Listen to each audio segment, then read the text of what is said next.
Hello, this is János. This video is for Miklos. Servus Miklos. And he asked me about a potential Voigt pipe build. So what he's thinking of is that he has 3 drivers. And, oh, Sylvester wants to go out. Okay, let me let out Sylvester. No, he doesn't want to go out. Yes, he does.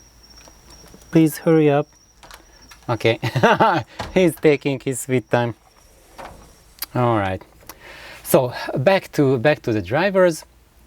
So actually, Miklos is thinking about 2 different builds. One of them would be if he's thinking about using the A12 PW and the Mark Audio 7.2 MAOP drivers, and he was thinking that he saw my AO speaker cabinet design and Lagrange, and he's thinking, like, he was asking, can I build a folded pipe with these 2 drivers inside? And actually I think that would be doable, although, well, he also mentions that that he knows that I'm not really familiar with the Mark Audio driver's signature, so I won't be able to say too much about it. However, I can tell you that based on your room, because he gave me his room dimensions and the room photos, I can recommend that the AO would be something that would probably work better, that cabinet. And then, oh, the cat wants to come back. Sylvester, you are very fast. So basically the AO would suit your room better than Lagrange.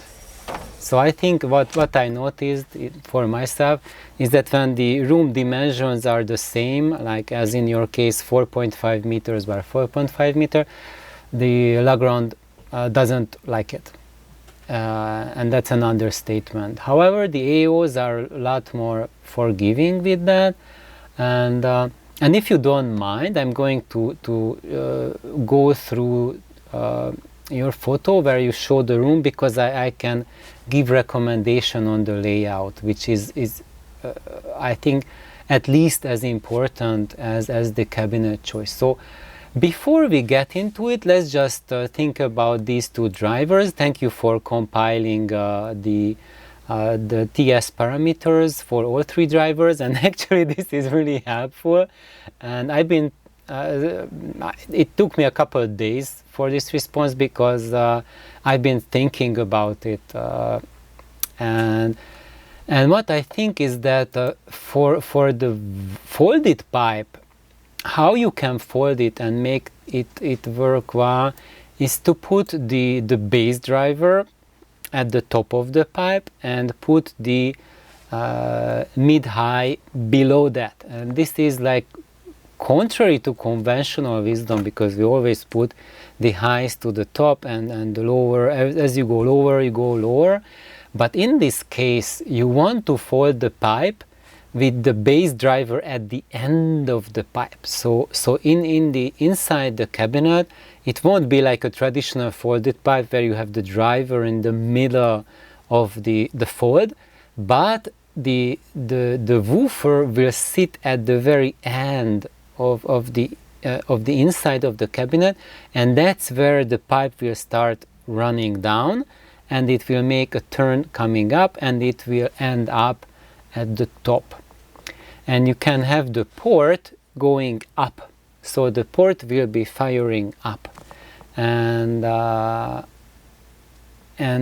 is that? Because then you have the woofer just driving the entire column from the very end, and that's why we want it, because we want it to produce the bass. And we also, I think any other way of doing that, it would be fighting the 7.2 for the low frequencies.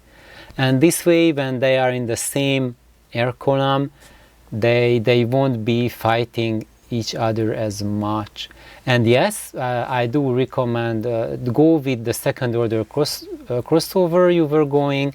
I think that will be the best choice for that. And I think these two drivers will work really beautifully because they have the same impedance. So you won't have to muck around with overcomplicating the crossover to equalize it between them. And also what is really important is that the TS, the Q, the total Q of them is that for the woofer, this is really perfect for a Voigt pipe design, and it's perfect for either just like keeping it just a plain folded pipe, or you can mass load it. Either one will be probably fine with this Q value. And for this driver, this is a kind of high Q, and I would say that it will somehow like kind of take it almost as if it was in a because it will be way too big. The VAS, the cabinet size will be way too big for the mid-high driver, so it will kind of like feel itself as if it's in an open baffle. That's how the driver will think what's happening around it, and actually I'm not worried about like going much bigger V volume for the cabinet and putting it in the same cabinet with the woofer. It won't be a problem, simply because of the reason that we'll be crossing the lows over anyway. So the region that would be really affected by in those parameters, that we are taking care, we are crossing it over. And I think the 300 Hertz crossover frequency that you were thinking, I was thinking the same thing. I would say go with 200. And go with 200 Hertz to cross them over, because we want it to be like 1 octave below 500 Hertz. So like keep it below one octave below 500, so like make it at 250 or lower. And the reason for that is that at 500 Hertz, that's where the human ear stops being directional. So below 500 Hertz, you cannot pinpoint what direction the sounds are coming from. And we want to make it 1 octave below to have like the second order crossover just drop enough so that that region, the 500 Hertz plus region, does not get polluted by the signal. So I think that way will be really nice, and you can build a pair of Voigt pipes to go there, so I think that will be really good. And we have you also gave us a layout, and then you said that where you have the chimney and the fireplace, you are going to change it. And I think like even if you don't want to change it, this place, so you see here the record shelves, the bookshelves, they act as a help to break up the room, and this is one of the best acoustic treatments you can have for the room. And actually the fireplace itself is kind of like an acoustic treatment, past this part where the chimney is going. That's also an acoustic treatment, because as you have equal dimensions for the room, 4.5 meters by 4.5 meters, that's kind of the worst case scenario, and you really like breaking it up so that where the sound is coming from, you are narrowing it down a little. That is a lifesaver. And what I would say, what I would recommend is if you are going to take out the stove from here, then have this record rack move to the side right here, move it to the corner, and then you will have like a balanced way of like one side you have the records here, the racks, and move the rack to the other side and put one speaker right here. So move the TV as well to the very center and move the rack also to the very center here, and on one side next to the rack have the speaker here, and then you can play around like pushing it back or pulling it forward, but you want this nook that is right now between these two is very narrow, but if you put it here to the side, then you will have like it's almost like a stage. When you are in a theater, the stage itself is narrower than the seats in the room, and that's the key to project the sound for what's happening with an orchestra. And here for you it will be also doing the same thing, and will break up that uniformness of the room. And one more thing is that going back to the Tiller small parameters, I think these two drivers will work very well together,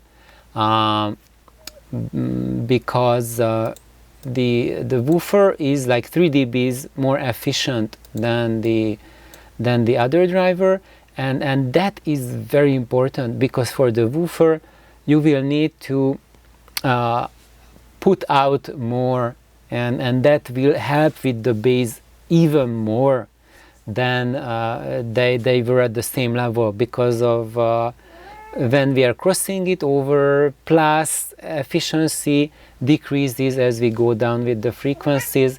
That plus 3 dB will work extremely well, and Sylvester wants to go out again.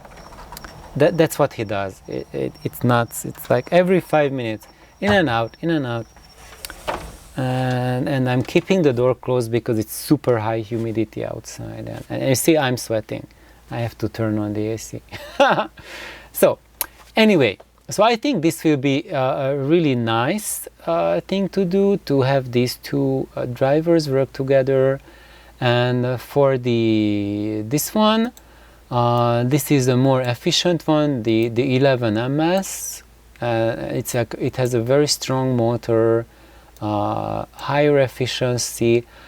I think this would be like really ideal, really good fit for the Lagrange speaker. Maybe you can try like a Lagrange for that. I will have to, if you are interested in that, I can. But before you do that, build first the Voigt pipe with these two drivers, and then let me know how they work out in your room, and only after that, if they work out really well, and you have no problem with the bass, and then we can chat in email more about this one, about the 11, how it would be in a Lagrange style cabinet. And I think a little bit more, and you can let me know like how you proceed with the room rebuild, and also what he was sharing with me. He'll be using a Technics SL1210 Mark MK2, and with a quad 405 amplification, and he's listening to like Liszt, Mahler, Tchaikovsky, Kate Bush, Dire Straits. That's pretty much what I listen to. So basically we have very similar music diet. And no operas, and actually now I kind of like I don't listen to operas. The only operas I listen to are would be like Handel, and because I really love Handel, and what else? Mozart. Nelly's telling me Mozart. Yeah, I love Mozart. He's just like he's awesome. So thank you, Miklos, and I hope that it will be helpful for you. And one more thing, he also shared with me how the other side of the room looks like, and he has a pair of single driver speakers there. And tell me more about those, because I'm really curious what those are and how those sound. And with that, I will be able to pinpoint more about what you can expect from your room with the speaker builds, and maybe we can refine it with that. So I hope this was helpful for everyone. Just a few ideas. And by the way, I think with this setup, with the Technics turntable and quads, I think this will be a nice setup with this music that you are planning to listen to. So that's it for today, and I hope, Miklos, it was helpful, and we can chat more in email. And good night, bye bye.